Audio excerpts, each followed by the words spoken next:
So, narito tayo ngayon, kumpleto na kami sa wakas. Kaso lang yung isang kasama namin nauna na kasi may klase. May klase. So, ano masasabi niyo sa pag-commute? Sobrang hirap. As in, lalo na Monday ngayon, rush hour. And lahat kami sabay-sabay. Nag-start kami ng 6 a.m. And iba-iba kami na pinanggalingan. Like ako, galing akong Valenzuela. Specifically sa Punturin, near ng Bulacan. So, yun. Inabot ako ng 2 hours para makarating ng UST. Nag-start ako ng 6, nakarating na ako dito ng 8. Well, ako naman, Jomar. 6 o'clock a.m. Exactly. Umalis ako sa bahay. Tapos, naglakad ako papuntang FX, papuntang SM North, which is sobrang haba ng pila. Kaya yun yung iniiwasan ko. And then, sobrang traffic. Sa SM North naman, nabigla ako kasi walang pila. Pero mostly, pag rush hour and mga Monday, sobrang haba ng pila. Kaya, kung mas maaga, mas maganda. Kaya alam niyo naman dito sa Espanya, sobrang traffic. Kaya dapat alam natin kung anong oras kaya. Alam mo, 6:15 galing Antipolo umalis kasi yun nga, na late kami ng gising. Tapos yun, mapapansin nyo rin habang bumiyahe na ang traffic, ang hirap sumakay ng taxi, ang hirap sumakay sa LRT kasi ang haba ng pila, pati sa pagbili pala ng ticket, ang haba na.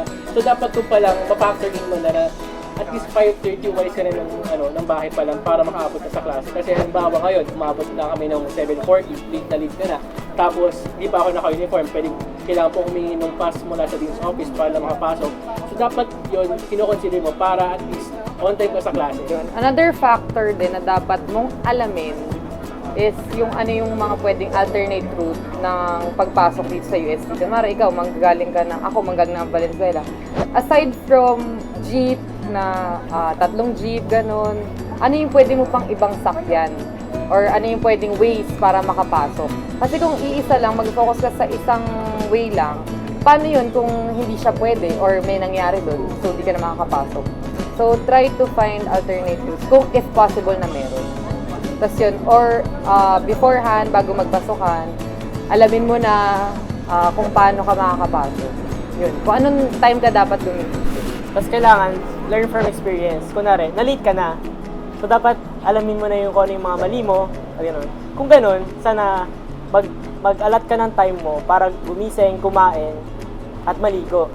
At wag natin kakalimutan na kumain kasi pag hindi ka kumain, sobrang sa buong araw mo, ganun, mahirap.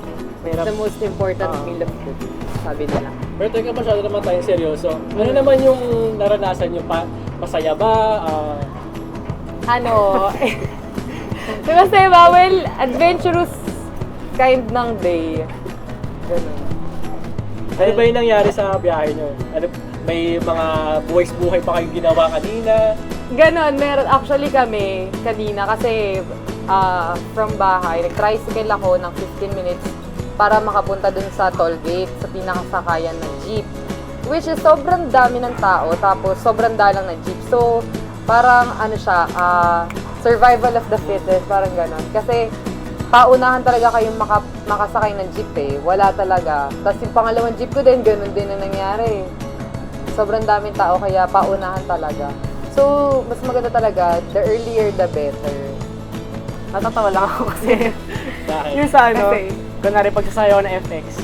Kasi yung katawan ko maliit, tsaka maliit ako talaga. Ako lagi nasa harapan katabi ng driver, so parang lagi ako pinapauna. So yun, para daw kasya daw. Yun lang. Pero convenient naman Convenient naman, okay lang. Kasi nasa harapan naman ako. Buti na hindi ako nakatulog kasi mahilig ako matulog talaga pag sa biyahe. Ay, Hindi ako nabiyahe. Natutulog talaga ako I think na dapat din iwasan sa pagbiyahe yung matulog. Kasi hindi mo alam kung sino yung mga kasama mo Mag-ingat tayo sa mga... be vigilant lagi sa mga ang hirap magtiwala. Oo, actually. Yun lang. Lalo sa panahon ngayon. So yun, alamin niyo lang yung mga factors kung paano kayo makakapasok maaga dahil punctuality sobrang importante niya.